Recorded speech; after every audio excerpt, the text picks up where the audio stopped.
I'm Reed Price. I'm the director of the Senior Community Center here. And every day at about this time, we get together to either just have a round robin discussion or learn a little something about things that are going on Bainbridge Island and environs. This is the last week of the Red Envelope campaign for 2020. And we, as well as the Bainbridge Land Trust, are on One Call for All. And I encourage you to consider making a gift through that organization if you have not yet done so. Today, Scott Lowry is here to talk a little bit about an effort to preserve the former Ted Olson property up on the north of Rolling Bay, I guess, along North Madison and near Wilkes School. And Scott, I know you guys have been working on this for quite a while. I'd like you to start off by just giving us a little reminder of the situation there. Sure. There is some already preserved property, and we're trying to make it a little bigger, right? That's correct. Yeah. Well, first of all, thank you all for inviting me to the meeting and to let us talk to you and give you an update on the situation. A lot of good things have happened since Mike Durzen, who's a fellow friend of Ted Olson, volunteer, spoke to you guys, it's been maybe a couple months ago, about the neighborhood effort to expand and to protect the Ted Olson Preserve. Some of you may already know the situation, and there was a 2-acre parcel of property that abuts the Ted Olson Nature Preserve that was slated to go up for sale when Jean Calgren, long-term family, she passed away in April. And of specific concern was after a survey was done, it was determined that 2 houses could be built on this land. And due to some wetland setbacks, those houses would more than likely be pushed up against the property line that runs parallel to the trail coming up from Calgren. So Ted Olson, if I believe I have this right, I wasn't prepared on that one. I believe it's 10 acres, and this would be 2 acres, adding it to 12. Forgive me if I'm wrong about that.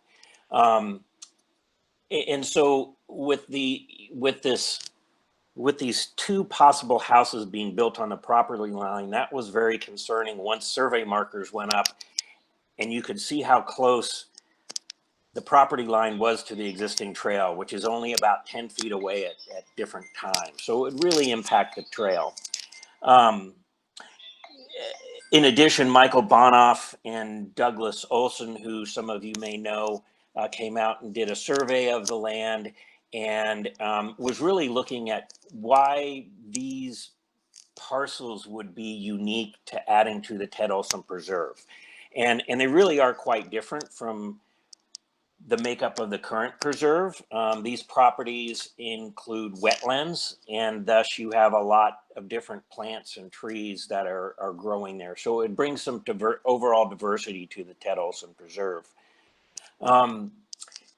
So when Jean Calgren passed in April, her estate was charged with selling the property to fund some other charitable gifts that she had in her will, as well as beneficiaries. But the Calgren family really wanted to see the land preserved if it was possible. So this neighborhood group, dubbed the Friends of Ted Olson, which are mostly pretty close to the Ted Olson Preserve, began a journey, best way to describe it, to save these properties from development. I got to say, in the beginning, I certainly thought it was a long shot because the properties were slated to go up for sale, to go on the market, as soon as the survey was complete and the realtor could get out and put the signs up. I think a lot of people were concerned when they saw the post for the real estate sign go up, and that kind of galvanized this effort a little bit. So one of them was the timing. That was such a challenge. We needed to do this very quickly. And the second was that the Calgren estate, while they were only asking the tax assessed value, that tax assessed value, which was, I think, a fair price for 2 acres on Bainbridge, given the current climate, was slated at $350,000, which is a lot for a neighborhood group to raise. So all the people that banded together to try to help organize this, we'd never done anything like this before. And so we knew none of us had the expertise in putting together a deal like this. So we reached out to the Bainbridge Island Land Trust, was one of our first calls. And they really jumped in and were able to help kind of organize us. And looking back, we had several hurdles we had to cross. And the first one was really to generate enough interest for the Land Trust Board to even consider this effort. With more than, I think it was around 250 emails and letters to the Land Trust, the board approved looking into the situation further. And that was, several months ago.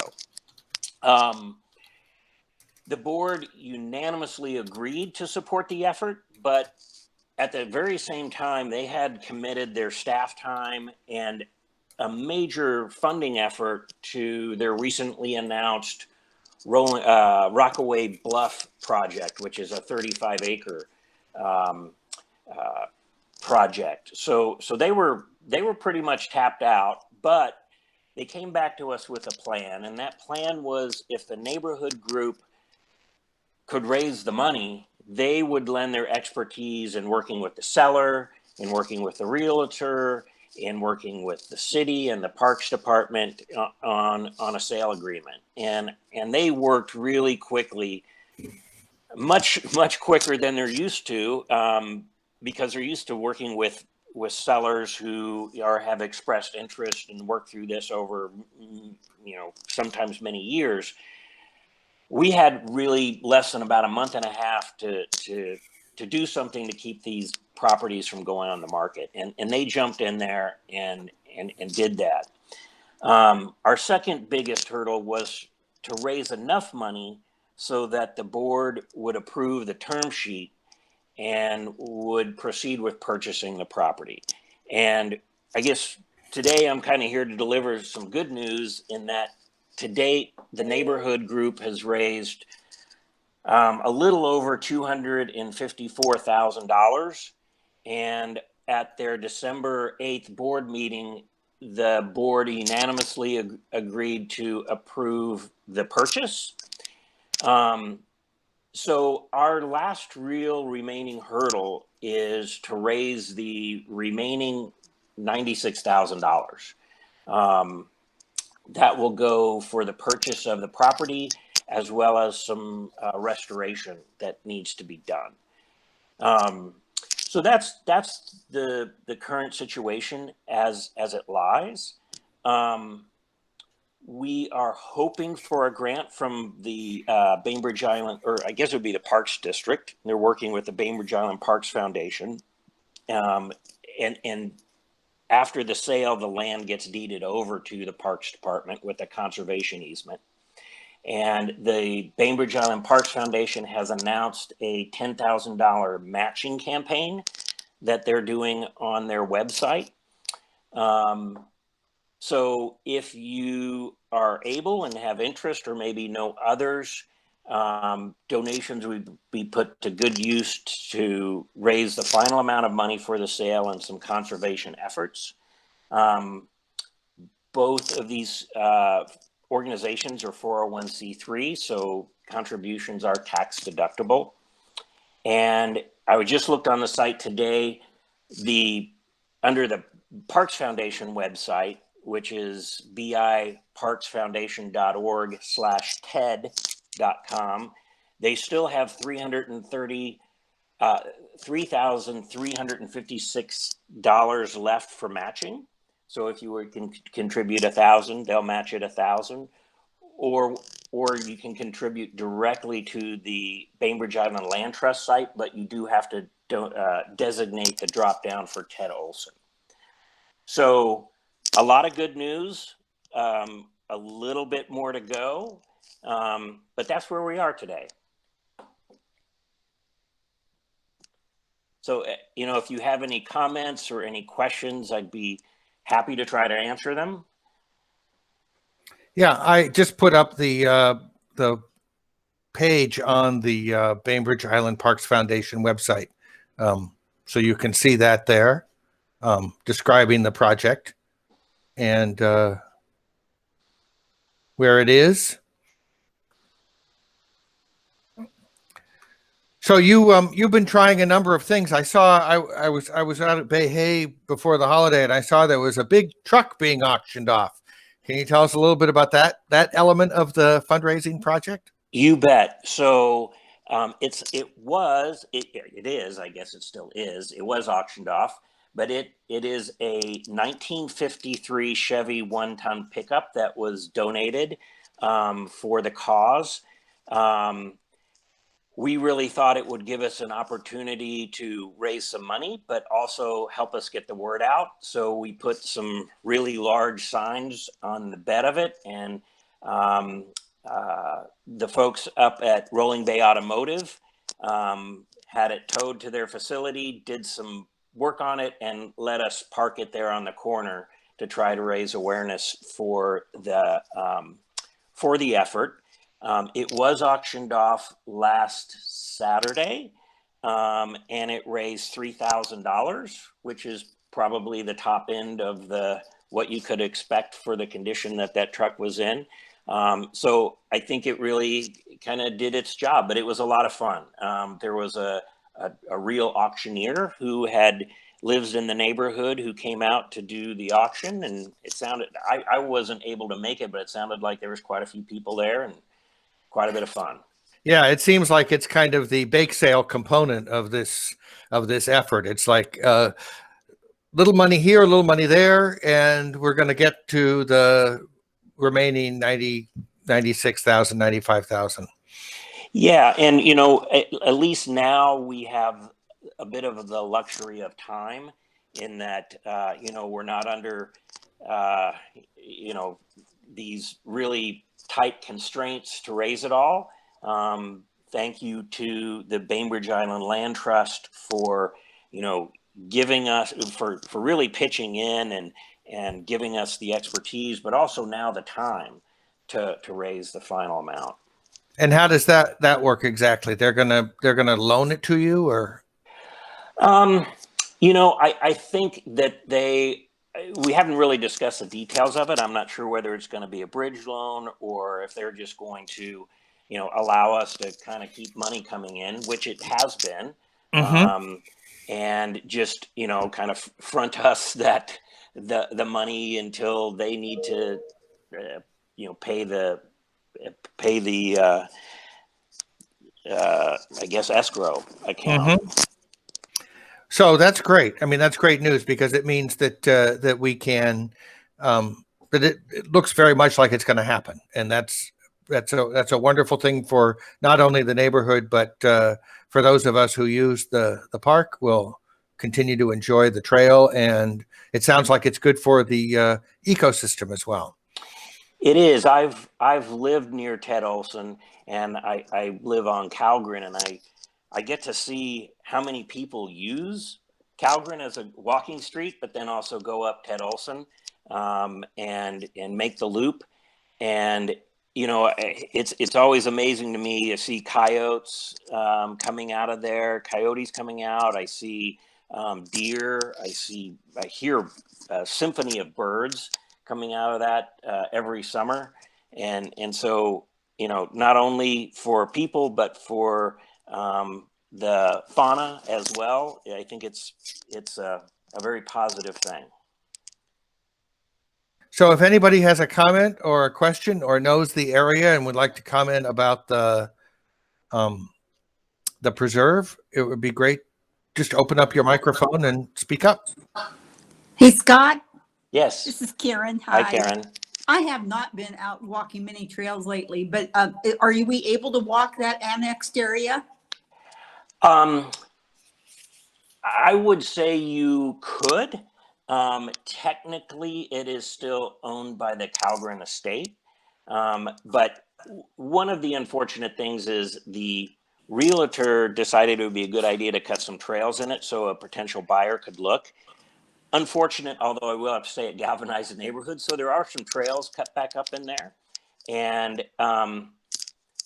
you know, I can't personally give anybody the go ahead to walk on private property. But I don't think it would be any issue. Okay. You can certainly see part of it from the trail now, going down to Calgren, if with the foliage kind of getting thinned out. But you can definitely see up into the property best from Calgren, right next to the trail. But yeah, Right. well, I can't say it, but I think you'd be fine to go walk Okay. Yeah, I'm not. We know where it's headed. it. That's right. Exactly. We won't get you in trouble, Scott. All right, thank you. It's a beautiful walk there. If you haven't Oh, been I in a love that while. area. Absolutely. Well, I'd say if anybody challenged you on walking the property, blame the realtor. I'm going to tell him Eleanor said that. That's right. Yeah, use my name. It's very important. Okay. I was just wondering if there were any other possibilities for grants or contributions from foundations or other areas that might help with the last amounts. Well, one I know of is with the Parks Department. It's been on their agenda twice. They asked for more information at the last meeting and about how that would affect their budget. So if any of you know anybody on the Parks Board, it'd be great if you could connect and express your interest. And if any of you know other places that we could approach, like I say, we've never done this before. And so, you know, we're all ears if you think there's other organizations that we should approach.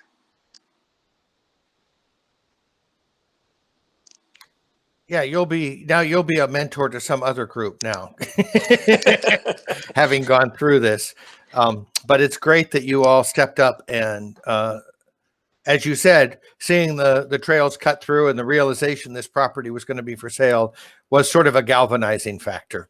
Yes, it was. So you then responded, which is great.